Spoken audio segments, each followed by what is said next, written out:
بہت بڑی ہے جو انسان کو چکانی پڑتی ہے، اور وہ ہمیشہ کے لیے غلامی ہے۔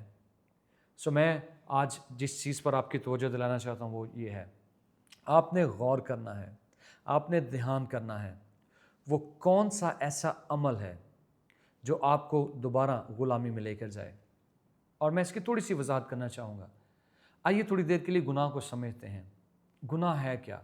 اور گناہ کی ایک بڑی سادہ سی تشریح یہ ہے، اگر ہم اس کی وضاحت کرنا چاہیں تو اس کی بڑی سادہ سی وضاحت یہ ہے، خدا سے زیادہ کسی بھی چیز، شخص یا جگہ کی طلب کرنا یہ گناہ ہے۔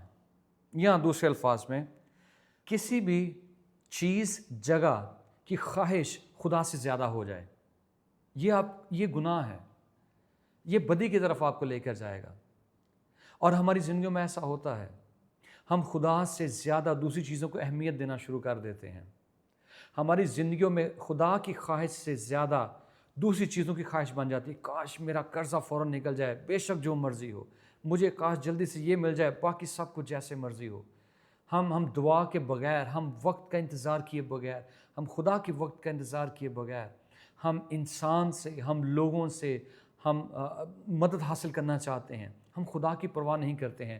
لیکن آپ کو یہ جاننے کی ضرورت ہے کہ یہ ہمارا ایک عمل گناہ کے زمرے میں آئے گا۔ اور آپ کو پتہ ہے گناہ کی ایک اور بڑی خصوصیت ہے، گناہ صرف ایک عمل نہیں ہے، گناہ ایک طاقت ہے، ایک قوت کا نام ہے۔ اور یہ ایک ایسی قوت ہے کہ جب ہم اس میں پھنستے ہیں، جب ہم اس میں گرتے ہیں، جب ہم اس پر عمل کرتے ہیں، یہ گناہ میں قوت ہے کہ یہ ہمیشہ کے لیے ہمیں غلام کر دیتا ہے۔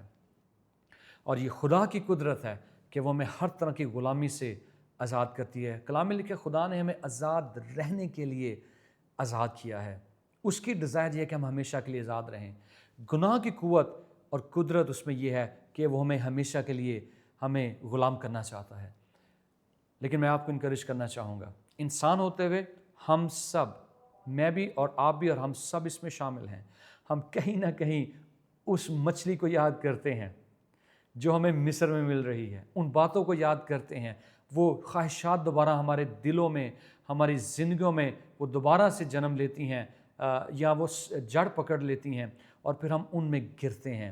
یہ کسی بھی طرح کی ہو سکتی ہیں، یہ آپ کے جنسی گناہ ہو سکتے ہیں، یا آپ کے الفاظ ہو سکتے ہیں۔ بعض اوقات ہم بڑے برے الفاظ اپنے منہ سے بولتے ہیں، ہماری عادت بن جاتی ہے، ہم چھوڑتے ہیں پھر اس میں گرتے ہیں، جنسی گناہ ہم چھوڑتے ہیں پھر گرتے ہیں۔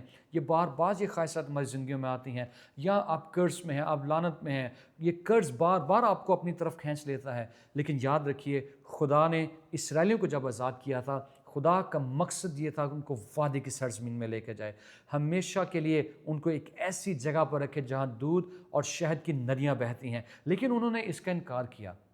انہوں نے چاہا کہ وہ واپس مصر میں جائیں اور وہی مچھلی اور وہی کام وہ کریں جو وہ پہلے کر رہے تھے۔ خدا کی یہ خواہش نہیں تھی، ابلیس کی یہ خواہش تھی۔ ابلیس آپ کو واپس لے کر جانا چاہتا ہے، لیکن عزیزو اس سے پہلے کہ ایون خدا آپ کو آزاد کرے، خدا آپ کے لیے کسی کو بھیجے، آپ کے قرضے معاف ہوں، کوئی شخص آپ کے لیے آپ کا قرض ادا کر دے، لیکن آپ نے یہ ذہن بنا لینا ہے کہ آپ کو مسیح نے آزاد رہنے کے لیے آزاد کیا ہے۔ اب آپ نے یہ اپنے ذہن میں قبول کر لینا ہے کہ خدا آپ کو ہمیشہ کے لیے آزاد کرے گا، اور آپ دوبارہ کبھی بھی اس غلامی کے جوئے میں نہیں پھنسیں گے اگر خدا آپ کی زندگیوں میں ہو۔ اگر خدا کی جگہ اور کوئی خواہش نہ لے، کوئی شخص نہ لے، کوئی چیز وہ خدا کی جگہ نہ لے، اس کی اہمیت اور کوئی حاصل نہ کر سکے، پھر خداوند ہمیشہ آپ کو آزاد رکھے گا۔